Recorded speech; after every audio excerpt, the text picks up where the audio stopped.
Hi there and welcome to viewers watching us on the BBC One HD channel. Our guests this week come from right across the political spectrum. We're joined this morning by the former Labour MP and prominent Vote Leave campaigner Gisela Stewart, the Conservative leader of Stoke-on-Trent City Council, Abby Brown, and not one but two people who will be out of work as of Friday this week, the Labour MEP Nina Gill and the Green MEP Ellie Chowns. Welcome to all of you. And let's start by, we're leaving at 11 o'clock on Friday night. Do you have any plans, Abby? Yes, I shall be at an event in Stoke-on-Trent with our three Conservative MPs having a celebration. OK, and Nina? I think I'll be on a plane back from Brussels. Coming back from Brussels. With a heavy heart, perhaps? Very heavy heart. Yeah, OK. And it's interesting, we're leaving at 11 o'clock, which is EU time, midnight there, yeah, because of the time difference. Yeah. And how about you, Ellie? On Friday night, I'm going to be at an event in Hereford with Herefordshire for Europe and European citizens, kind of marking the event and sort of pledging continued UK-EU friendship. And actually, the previous night, Thursday, in Brussels, I'm organising a cross-party event to celebrate what we've done in Europe and to kind of pledge that continued UK-EU friendship. So inviting people from many parties to join with us in marking the event. And how about you, Gisela? I'm going to go to one private gathering in London where a group of us who were part of the campaign are coming together to mark what is a very significant constitutional moment in this country's history. Quite a celebration for you guys, I imagine, then, if you were part of Vote Leave, then. Well, I think for many of us, it's an enormous relief that after 3.5 years, our democratic structures have survived what has been an enormous onslaught. I think Parliament is back to being able to deliver and actually govern.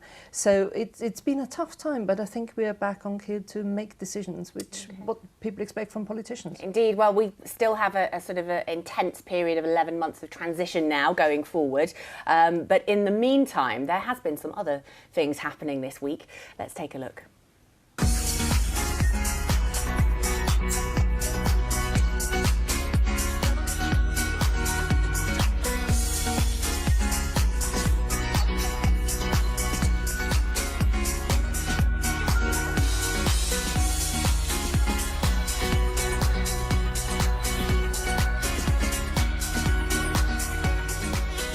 I'm now going to go out into the country and join the fight back, because the Labour Party is not about what job description you have. We are the strength of our common endeavour.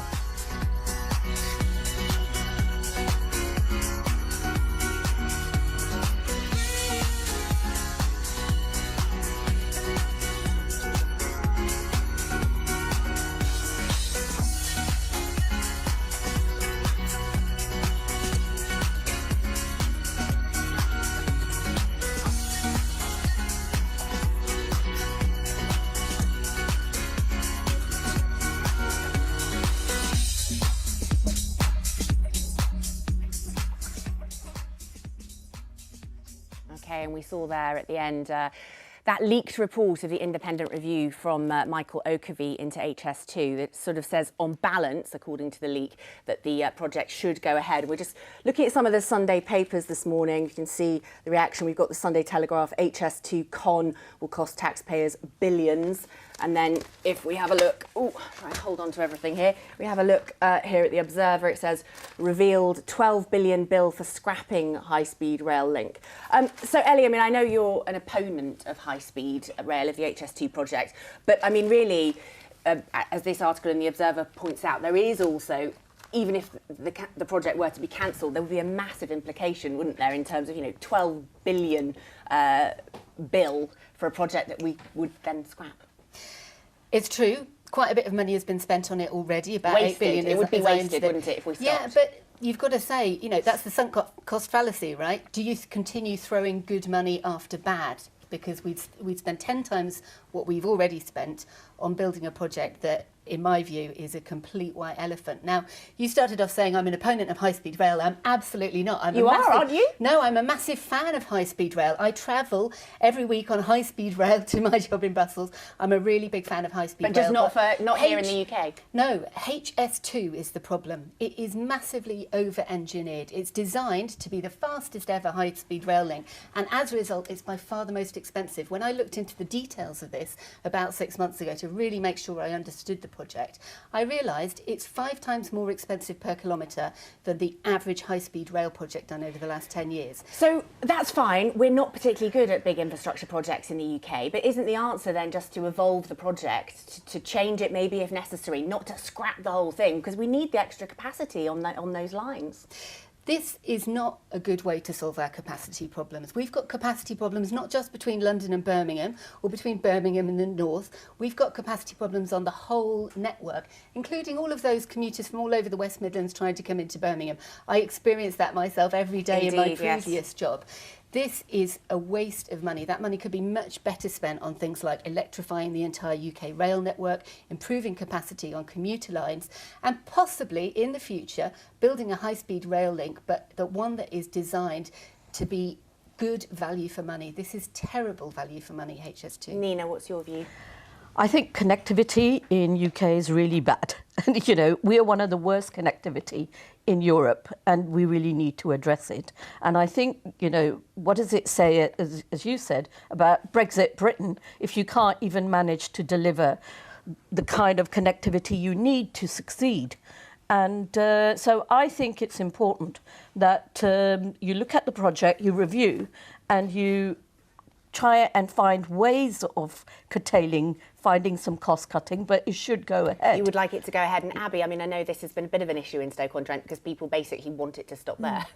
Yes, and obviously we were bypassed it in favour of Crewe, but the reality is we need to get the best possible opportunities we can out of HS2, and it is about capacity on the lines. Over 3 million people use Stoke-on-Trent station now. That's over 12 times the population of our city. Increased capacity means that we can, from HS2, means that potentially we do have the opportunity for better, improved services to serve on the best connected cities in the UK. Okay, Gisela. I mean, we need to separate the criticism of the management of the project, which I think there's some very valid points have been raised, and whether we need that kind of link. And I think HS2 was the right thing to do. It's a question of capacity, which when we did the refurbishment of New Street Station was a lot of the capacity of regional trains.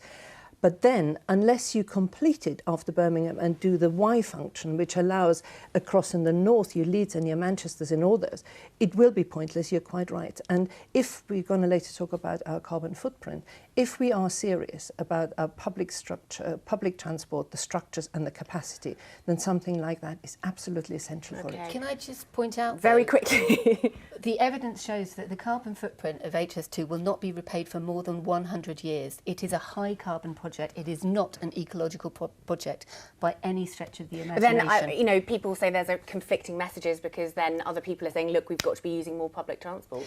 We absolutely have, but my point is that public transport has got to be the local public transport, super over-engineered, excessively fast trains which rest on a business case that assumes that nobody works on the train in the first case. Once you look at the details of this project, the numbers fall apart completely. I'm really, we're going to have to move on now because we have so much to pack in today, but it's a subject that we will come back to again, I am very sure, especially when the Oakervie review does come out. Now, as we've said, we leave the European Union on Friday at 11 p.m, UK time, midnight. And we enter an 11-month transition period where the government will be working out how we want things to work in the future. One industry that's going to be very affected is, of course, agriculture. Joanne Gallagher has been talking to young farmers about what they expect in the next few years. Meet the Brexit farming generation. By the time these students get back onto the farm, Britain will have left the European Union. So you guys here, you're all studying farming and agriculture, so how much has Brexit been discussed? In every lecture, I think, since I've started. I think Brexit has been talked about. Boris, in fairness, is trying his best for the UK on that front. I think Boris needs to know that as farmers, we are out here working every day. We're getting up, we're going out, we're staying on tractors until 10 o'clock at night in the summer. I think by leaving, it's going to shake up the industry. Sorry, I've been licked. These young farmers are studying agriculture at Harper Adams University in Shropshire. James, you're a Welsh farmer. Wales voted to leave in the EU referendum in 2016. You yourself and your family voted to leave. Still happy with that decision? Currently, yes. We believe that Boris, in fairness, is trying his best for the UK on that front. There's a lot of discussions here with the other students in Harper Adams about leaving. Some will remain, some will leave.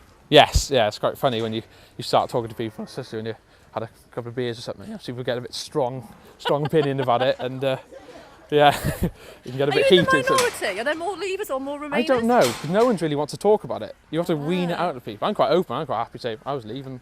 That's just how I felt. It's Politics a democracy. is not an easy thing to talk about, is it? No, not at all. So you weren't sure which way to vote in the referendum? No, I didn't have all the facts. And what are you thinking now? To be honest, I'd probably still do the same. Still be undecided?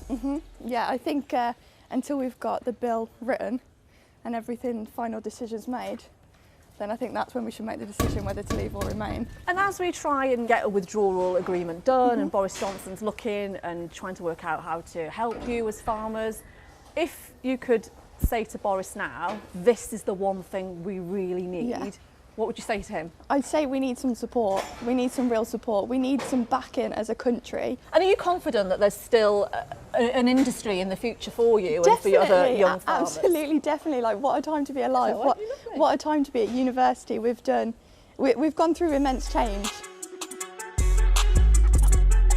So, Joe, you were 16 when the referendum in 2016 happened, so you couldn't vote. Yes. If you could have voted, who'd have got your vote, Leave or Remain? Ultimately, Remain. I would have voted Remain, but I think now we're in this position, we've got to take what we can from it, and I think there are a lot of opportunities.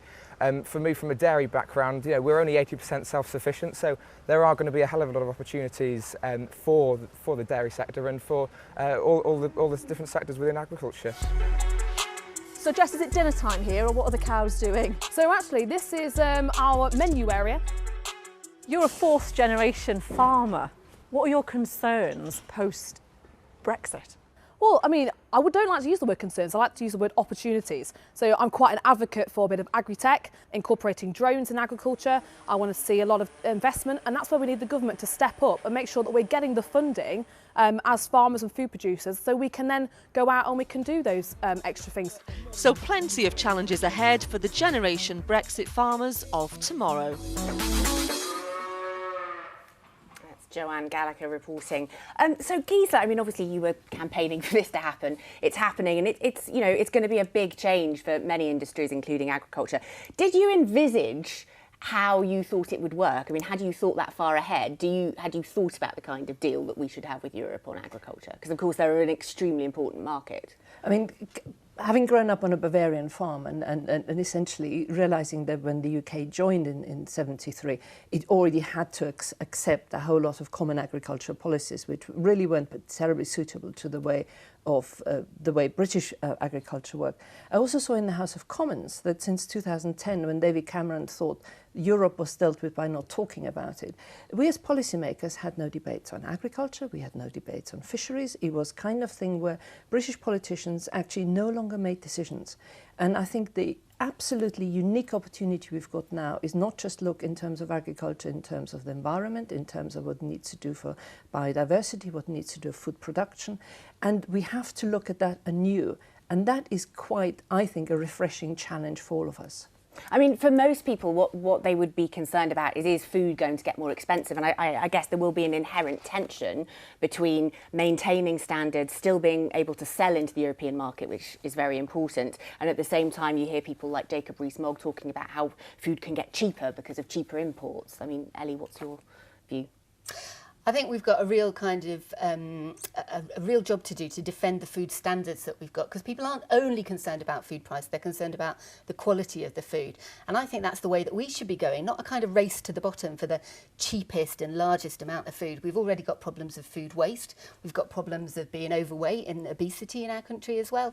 So actually we should be thinking about how can we use Brexit and the opportunity to take more control of our agriculture policy to support the type of agriculture that we want to see, and that means more plant-based, more ecological. We've got a serious problem of nature being in crisis, and that is in a significant part due to overuse of pesticides and fertilisers. Farming is a key issue in that. So we need to make sure that we get that balance between producing good, healthy food at a decent price and also taking care of the environment that it's grown in.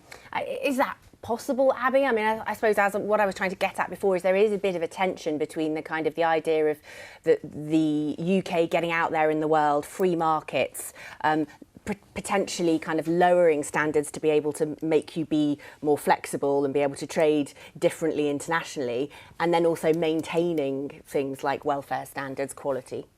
Well, I think obviously as a local authority we're working quite intensively with our local businesses through the Chamber of Commerce and various other organisations really to prepare them for what leaving the EU looks like at the end of What kind of things are you week. doing? Just give me an example. Working with them with the Department for International Trade around how they can better promote themselves, how we can move towards more exports and imports, all those sorts of things really that perhaps... I mean, the ceramics industry is very, very worried, isn't it, about what will happen with the future trade relationship? I think it varies. Some of the companies already, for example, Portmeirion, a huge percentage of their business is around exports, and really I think it's about preparing them to be ready to compete on that stage in a way. On the international stage, but yes. in the short term, I mean, Nina, what's your take on this? Well, first I want to actually counter what Gisela said, that politicians in Britain had no inputs at all. I mean, you know, our agriculture ministers were going to Brussels and negotiating these things. Our officials in Brussels were working on this. I was really involved when I was first elected in reviewing the Common Agricultural Policy. I was never a supporter of the policy as it stood and tried to amend it. And we brought in rural development and environmental considerations to shift that. Now, you know, I remember going to an agricultural fair straight after the results in Warwickshire and after the referendum. And normally all the farmers there, I've been to many agriculture fairs before, used to be, you know, questioning us on particular policy and saying we need this change, we need that change in terms of proposed legislation. They all sat there in stunned silence. You know, never have you seen so many people who had just realised what it means in terms of their subsidies. You know, I mean, I thought it was wrong the way the subsidy system worked, but our farmers did very, very well out of it. And there was, you know, a lot of input. My worry, my concern now is that, you know, we're fighting to kind of have this UK-US deal. Where are the opportunities going to be? Because there's no way the US will allow the UK not to include agriculture. And because our systems have been so, you know, our sector has been so subsidised, they're going to struggle to maintain those subsidies and compete with the very large farmers from the US. Yes. And I also have a huge concern about standards. And I think standards are really important. And especially on one level, we're talking about climate change and environmental consideration. And then we're saying, you know, what was debated in the House of Commons a few days ago is you can lower some of these. So there is no joined up thinking, you know, we're just saying, well, actually, we're going to be more competitive because we're going to lower the standards. Gisela, do you want Whereas, to come in can here? I just say one more thing? Yes, go on, you can. Just to say that, you know, if you listen to the food and dairy just a few days back, and they said, we don't want lower standards because we won't be able to export our goods to the EU. So what are we going to do with lower standards? Because it's going to make it more expensive. There are similar examples where the United Kingdom actually wanted higher standards. We wanted to ban live export of animals, and we haven't been able to do we because did of that it. in Brussels. I passed the legislation on that. What I think these young farmers will have an opportunity is going into a farming industry where rather than having to respond to a subsidy structure, where they go and say, what can we do to pay, is actually take much greater care of both the food concerns and what we need to do for the environment. Just very quickly, Ellie. 50% of farmers' incomes currently come from subsidies. So you can't pretend that agriculture is going to be able to survive without subsidies. The question is how we use those, and it should be for public good. And on that note, I am going to say that we are now joined in the studio by our environment correspondent, David Gregory Kumar. I'm going to try not to fall over on my way to join him. That was heated. On the high stools, yes. Actually, well, this is interesting, isn't it? Because a lot of the stuff we're talking about future policy is going to be in the government's agriculture bill. Yeah, and what's really interesting is there's this big shift in subsidy. That's the key thing, I think. So we've seen, rather than being paid for, you know, the area you're farming, you're going to be paid in return for public goods. It's not really clear what that means. Sort of livestock health, nice greeny environmental stuff. What worries farmers, I think, is those who've looked further ahead, is if you shift your business model to account for these subsidies, which are important, if the government changes its mind further down the line, you'll be left with a business model that doesn't work, and you won't have any other way of sort of generating that cash you need if the subsidy sort of disappears. Yeah. Now, what you have actually been doing this week is talking less about kind of policy and that kind of thing, and looking what you individually can do to cut your carbon footprint. There's a big climate assembly starting in Birmingham with people all over the UK starting this weekend. So this is something we've been experimenting with. I've been challenged to reduce my carbon footprint all week. This is the climax. This was one of the options, eating insects. I'm not sure if eating insects. Now, I'm going to bravely... I'm going to say I have actually done this before. Plenty of people eat insects. I did this I was going to say in Mexico they have them quite a lot as a bar snack. So this was one idea. I don't have a car and I use green energy. So why does everyone do that? So I have quite a low carbon footprint already. Could insect flour, insect protein make a difference? Possibly, but I couldn't really stick with it, to be honest. And that was the key, finding decisions that engage people on a personal level, and that's what our carbon guru said was important, getting out there and making changes. This is Professor David Mond from the University of Warwick. Because you may well feel bicycling in my town is horrible and dangerous. So if you want to bicycle, you've got to do something about that. You can't just say, well, that's the conditions I'm presented with and I'm going to accept it and I'm going to keep on driving. What you can do is say, no, I'm going to join a group that will press for more bicycle lanes.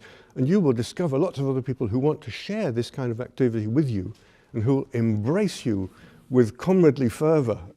I'm still embracing the insect. Lovely. One thing that everyone's talking about at the moment is going veganuary. Yeah. Did you try that? So this is all about shrinking my personal footprint and what works for me. Because if you can make a change that sticks, obviously long term that's better for shrinking your carbon footprint. I really like meat. But I also went to talk to some experts. Now this is a beef farmer, Adam Quinney. He's also from AHDB in Warwickshire, and they've looked at this very issue. I'll give you an example. If you became vegan tomorrow, in this coming year, you'd reduce your carbon emissions by about 0.5 tonne a year. Flying across the Atlantic is about 1.5 tonnes. In other words, one trip away, one holiday abroad, and I've wiped out any gains I've made. So some of the things I found out, my asthma inhaler, there is a greener version, that could make a big difference. Almost 4% of NHS emissions, carbon emissions, are from asthma inhalers. That's fascinating. Yeah, so talk to your GP first, but that's a change a lot of us asthmatics could be making. Meat, not so much. Is there any implication for health in those? I mean, no, they're not suitable for everyone, but it's a switch I think I can make, and it will make a big difference. So I was quite pleased with that. Okay, and how about on the sofa? Ellie, I know you drive an electric car, don't you? I do. I'm part of a carpool. I have been driving a fossil-fuelled car, but I'm getting rid of it next week, and I'm determined to only drive electric in the carpool from now on. Use a bicycle when I go back to my job at the University of Birmingham. Use my bike to get to the station. Would you fancy an insect? I have actually. I'm veggie, and I try and eat vegan as much as possible. But I have actually in the past tried. Insect flour biscuits and stuff. Yeah. It's fine. Anything that helps people. I mean, on the kind of diet versus flying thing, I think that's a really important point. But the truth is the majority of people don't fly across the Atlantic once a year. But they probably fly to Spain, don't they? Yeah, and that's going to be enough to wipe out any vegan gains. I was thinking, my asthma inhaler is equivalent to going vegan, and frankly, that was a change I thought I could make personally. Yeah, I'm asthmatic too, so I'm going to check that out with you afterwards. But I think, individual behaviour change is really important. Transport's a key part of that, diet's a key part of that. But actually, we need system change for the country as a whole, for global society as a whole, whether that's transport systems or the way we support agriculture, to help people do the right thing. And that's what I hope the Climate Assembly is going to help the country do. Okay, and Abby, I mean, have you made any personal changes to your lifestyle in the last few years? I think probably like everybody else, trying to use less plastic water bottles, trying to take your own drinks with you rather than perhaps nipping into some of the handily placed coffee shops that want to give you a disposable cup, or indeed taking your own cup instead. Yeah. I think that's quite an easy thing to do, really, isn't it? Yeah, well, if you've got a good memory, I have a metal water bottle, but I do find it quite hard to remember to take my coffee cup into various high street coffee chains, it has to be said. Nina, what kind of changes have you made in your own? I've given up red meat. Have you? Okay, interesting. I can hear farmers are like watching this going, oh, it's about 7% of emissions. I accept, but I think you all have to contribute and do your bit. Yeah, and so, carrying around a coffee cup, I always have one. I also have my own water bottle. So you do little steps that will contribute.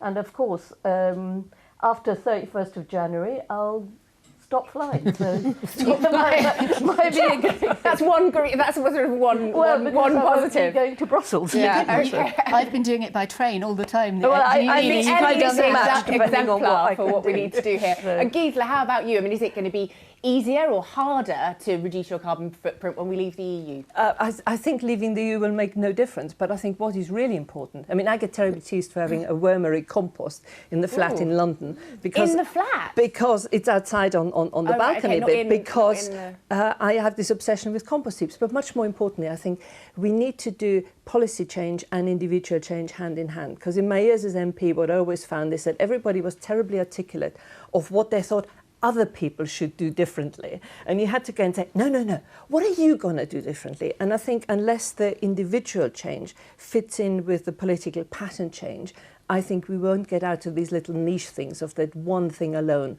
will help, because this is really big structural and fundamental change, the way we believe and we live. Ellie, Greta Thunberg was saying this week that there's a lot of talk, obviously, being vegan has become trendy, but there isn't enough actual action.